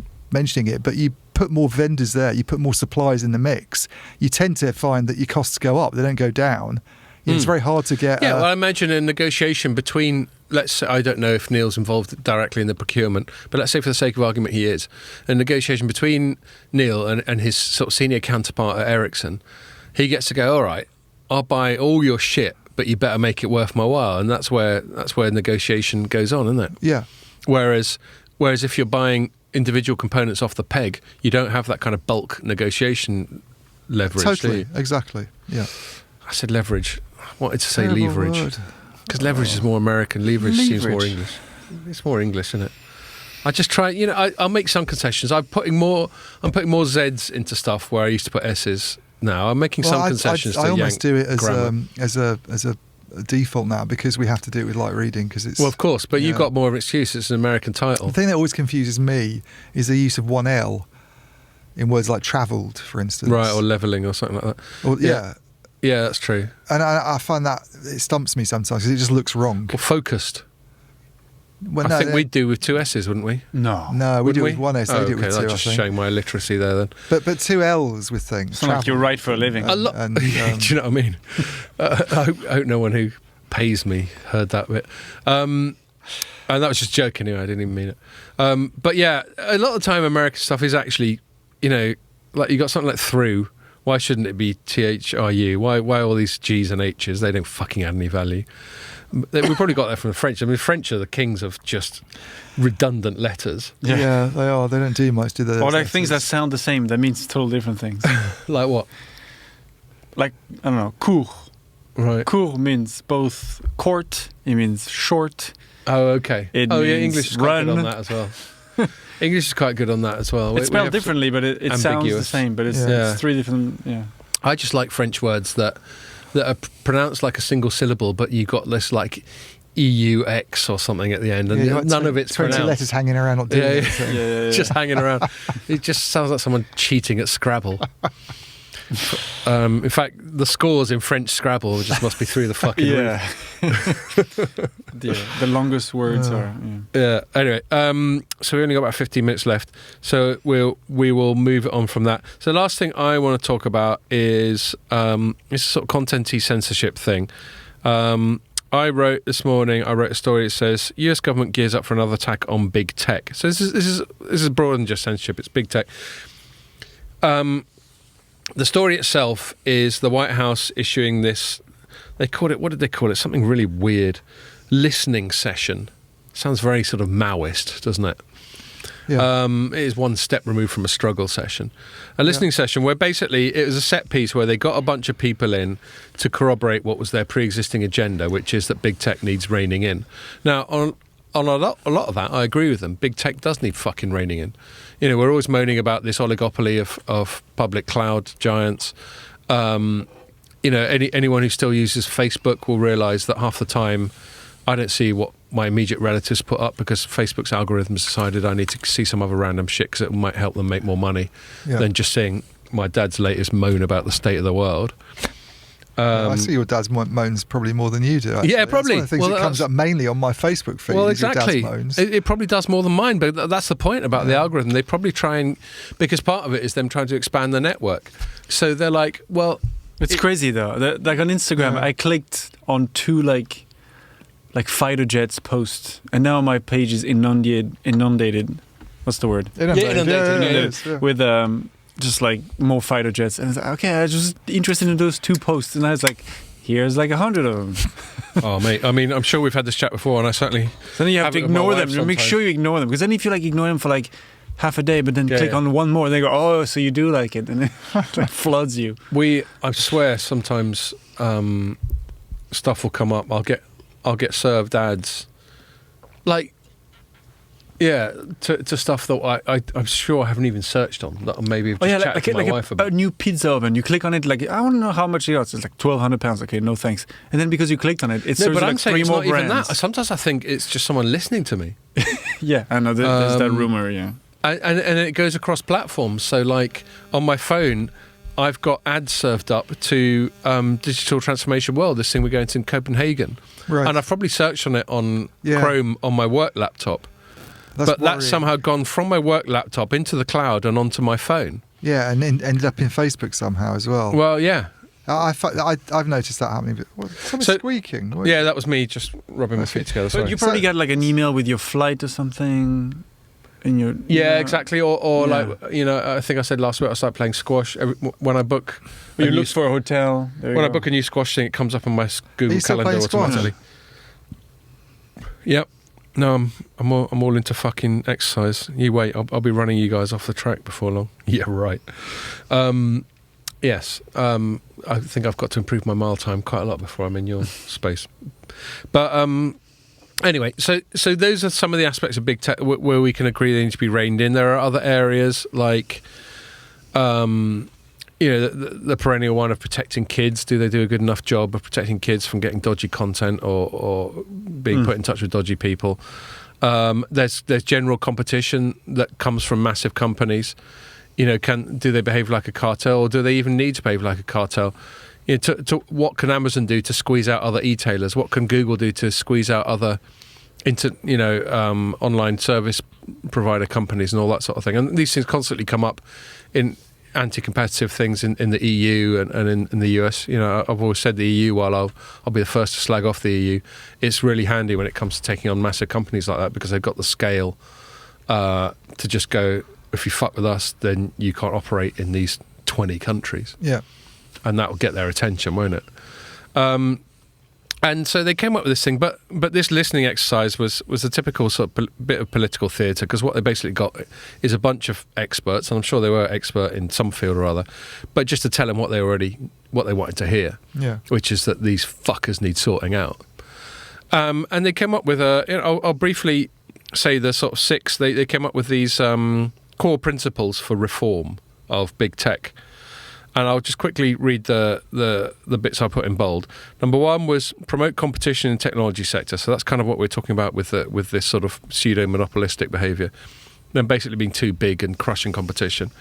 Number 2 was provide robust federal protections for Americans' privacy.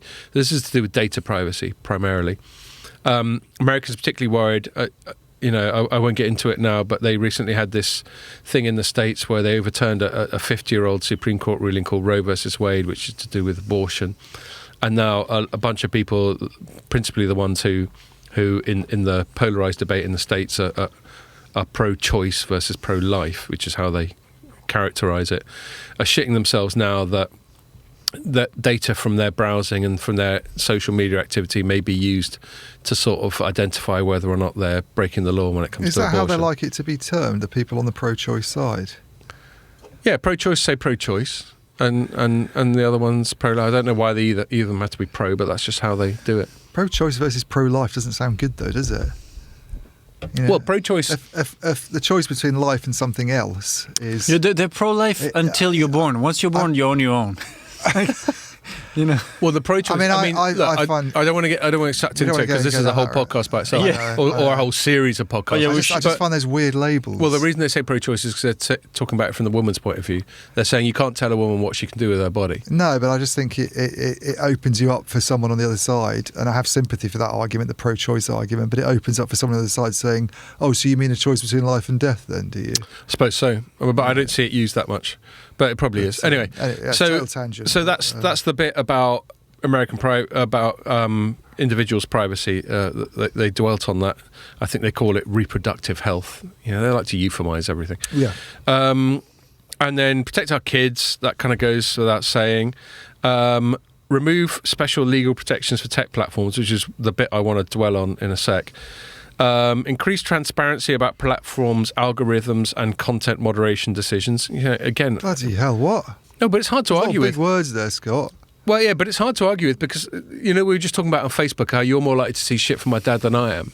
It's that sort of thing, and they just want transparency. How do you decide that Ian Morris gets to see more from Hugh Bacchino than Scott Bacchino does? Yeah. Anyway. And then the 6th one is stop discriminatory algorithmic... Yes, it's tough after a few beers. Discriminatory algorithmic decision-making. So this is them saying that these I've never been a fan of discriminatory algorithmic decisions. They're basically saying that these people have too much power over everything through their algorithms. Okay. And so that was all that, and on the whole, a lot of it was quite fine. But the thing I want to dwell on in the time we got left is number 4, which is remove special legal protections for large tech platforms. What they're really referring to there is a piece of law in the States called Section 230, which I've probably mentioned. I've written about this before. You've written about it, and I've mentioned it on the pod. Where basically I had to remind myself what the legislation says, but it basically, the internet couldn't exist without Section 230. It basically exempts platforms from legal liability for what goes on them. And you could go, well, why should they be exempt? Because you can't have social media. You can't have real-time uploading of third-party content, social media, YouTube, whatever, without this. There would have to be a massive delay. If you just put a comment on one of my stories, there'd have to be a delay. It'd have to go through physical moderators, all that sort of thing. So, of course, they've got to be exempt. And if I put up something that's really out of order or even illegal, they have to at least have a period of grace where they can go, hold on a sec, Scott's saying he thinks that we should blow shit up. We've got to take that down and then report Scott to the authorities so they can go and kick down his door and stick him in Guantanamo Bay for the rest of his life. Yeah. But the flip side of that, I've always thought with Section 230, the way they need to reform it. So the reason it needs reform is, on the flip side of it, one school of thought thinks that means that these platforms are not accountable enough. Where I particularly object to it is these platforms, they're supposed to make a distinction between platforms and publishers. So we're publishers. You put a story up, you're liable, or perhaps Informer by proxy is liable for what you put up. And if you put up something that's egregiously illegal or defamatory, then there's legal recourse, and they know who to fucking sue. Yeah, I do my best. You do. You've certainly pissed off a few people over the years. Although never got sued, or at least successfully, to the best of my knowledge. Yeah, it's not quite got that far. Yeah. But that's a stripe of honour as a journalist. You want people to threaten you with legal action every now and then. It shows that you're doing something right. Anyway, totally. So that some people think that, and I just think that they do act in a censorious way. If you put something up on Facebook or on Twitter or whatever, and it fell foul of their arbitrary guidelines, let's say you contravene some culture war matter to do with some, I'm not going to name them, but to do with some protected group. Yeah, the kind of people who have their own fucking flag. Everyone knows what I'm talking about. Then you could get banned, but that's extra legal. It's not illegal for you to do that, but they decide to do that. So then they're acting as publishers because they're acting in an editorial capacity. So I've always thought the best solution to Section 230 is to say that you only get the Section 230 protections, i.e. you don't get sued for what other people put up, if you then only censor according to law as opposed to your own arbitrary system of weights and measures. But my concern... Well, even more so because some of these things, as you say, they change as well, don't they? I mean, depending on the circumstances. Yeah, they're very the suggestion moving we feast. should describe Taiwan as Greater China, for instance. Right. The companies that come out with things like that, I'm wondering now if they think the same thing at the moment, given it could change on a dime, couldn't it? Given the winds of change. Yeah. Whether we'd still sort of insist that you, whether we'd still insist that you describe Taiwan as Greater China, I think that'd be a very dodgy thing for a company to be recommending, don't you? Yeah, and then I don't know, Russia. We went from everything being fine to suddenly they can't play at Wimbledon. Exactly. So these things. These That's things the can just change. It, yeah. or COVID. Djokovic can't play in the US Open. It's all arbitrary, so I agree with you. But I suspect he'll be welcome back to Australia next year because nobody's going to care about it anymore. Who knows? But these are all illustrations of how arbitrary these things are, which is why you need law. And the point of law, and law is not infallible, but the point of law is it's supposed to be a proxy for everyone agrees this shit should happen. This is what should happen in this country where the law is. Which is why I think social media platforms should only be constrained by law in terms of censorship. My worry is with things like this that the US government just came out with, and also with the online safety bill that I've banged on about plenty of times in this podcast, and to which there was a sort of minor update this week. In fact, I might as well mention it now. Because, as we spoke about earlier, Liz Truss has just come in, and she indicated, according to the FT and other reports I saw, that she's going to have another look at this online safety bill. Because again, my concern with the online safety bill is very similar to this US thing today, is they're conflating like protecting children from abuse, exploitation, porn, that sort of thing, with just basic freedoms. Freedoms and censoring adults. Yeah, well, I mean, Nadine why do Dorries... us 50-year-olds, I know you're not quite 50, why do we need to be censored why do we need to have our access restricted to the same extent as a 15-year-old? Well, this is why I'm that's one of the reasons I'm quite sort of sympathetic to Liz Truss, that she's, because she's obviously decided to do away with all that Nadine Dorries, some censorious of it. nonsense. We'll see. Hopefully. She's only a couple of days into the gig. I was staggered that Boris Johnson allowed somebody like that to get away with all that shit, frankly. Well, he's obviously not the person we thought he was. No, he isn't. No, he's just a total fuckwit, basically. but yeah, a bit of a letdown, really.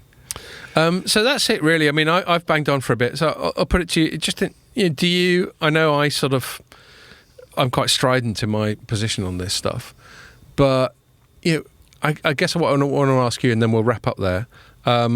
Your position on state intervention when it comes to censorship. Do you have a sense of where you draw the line? What's acceptable? What isn't? Presumably, you think there needs to be some censorship, there needs to be some protection. People can't just say anything at all online, and there'd be no repercussions. Do you have any sense of where the line should be? Because for me, it's just pure outright law. Well, I think it has to. Yeah, I don't think it should be left up to the tech companies to decide. Yeah. And I think that's been one of the problems in the last few years, is that they've had too much say over this, and you've had a lot of the social media sites taking arbitrary decisions about what goes up and what doesn't go up. You know, and you know, I know some people could. One of the arguments is, well, it's their company; they can do what they want. You know, they can decide not to host this person on their platform because now I kind of go along with that. I can see where they're coming from with that argument, but if they want to equate themselves with modern day towns, digital town squares is how they tend to sort of portray themselves, and they have. I mean, how many users does Facebook have now? What is it at? 2 billion. It's a huge number of the world's population using this to sort of carry on conversations, exchange information. Then I'm afraid that, to me, and I'm not a fan of almost 3 overt regulation, but I think that's something that needs to be taken away from them, really. And that's where you need a regulator to say, to lay down some guidelines. And then when it comes to laying down the guidelines, I very much go along with you on, you know, it's got to be, we don't incite violence, you know, we don't tell people to go out and kill Salman Rushdie, you know, you intervene in situations like that. You don't screen footage of someone walking around a church in a synagogue in Israel shooting people, but you set the bar pretty high, basically, because otherwise, you know, to me, you're infringing freedom of speech, which to me, freedom of speech is one of the bedrocks of democracy. So. And civilized society and just society. Openness. Yeah. Well, I'm pleased you agree. I mean, just to finish off on that, because I'm conscious of Pierre's schedule. Well, thank you very much. That was a bit Elvis, that was. Oh, yeah. When politicians, when governments, when the public sector, the state starts to get involved in that, there's always the danger, and I perceive this, and maybe I'm extra... They become a bit Doris-like. Well, maybe I'm extra twitchy, and I'll be the first to admit it, but that they will try and use it to their own political advantage. So a lot of this started, do you remember, like, Cambridge Analytica? Yeah. And all that sort of thing, and everyone thinking things like Trump and Brexit were basically the result of... social media manipulation and probably Russians and other external malevolent forces. Yeah. And I thought that was all bollocks at the time. But the politicians have become convinced that elections are now decided on the internet. Yeah. And I think that's the problem. As you wrote about in your book. There we go. Thank you. Plug. Identity Cheers, crisis. mate. For once it's not me just desperately going on. Available on Amazon right now. Yes, right now. Very much available. I just think that the temptations there, the incentives are there for them to try and intervene such that they censor stuff that's politically unhelpful to them. It's a fine line, isn't it? Because in a way, I don't want to give politicians the right to sort of make... This is why I suppose you need an engaged electorate, don't you? There's a really good... I'm going off on a bit of a tangent here, but there's a really good piece by Lionel Shriver in one of the recent Spectators about how people didn't protest enough during... You know, everybody now turns around and goes... Lockdowns were really silly. They were too extreme, and we've got all these problems that have come out of it. And why did we do that? Why did we have the police arresting why people? didn't you speak up at the time? And nobody spoke up at the time. And this is why my whole to go back to the whole cashless society thing. You know, pubs not allowing you to pay by cash, and I had a bit of an episode when I was out with you and Andrew, but. Take it out on the wrong person who's a girl behind the bar. You know, the police have to be involved. But actually, have to be physically the reason that they've managed to get away with that is because nobody gave a toss. You know, it was more convenient for people to reach into their pockets. Yeah, so we're just these compliant sheep. And you just went along with it. Sleepwalking into and then this at bullshit. some point, there's going to be some major outage or something happens. I mean, Margaret Atwood did a brilliant thing on this in The Handmaid's Tale. You know, she foresaw this in the 1980s where she had her thing about... We went to electronic payment systems, and then they basically a dictatorial society used that to take women's right away to pay for stuff, which I thought was quite, you know, it's a feminist book, but it was a good point. But it's also a really good dystopian book. Foresightful.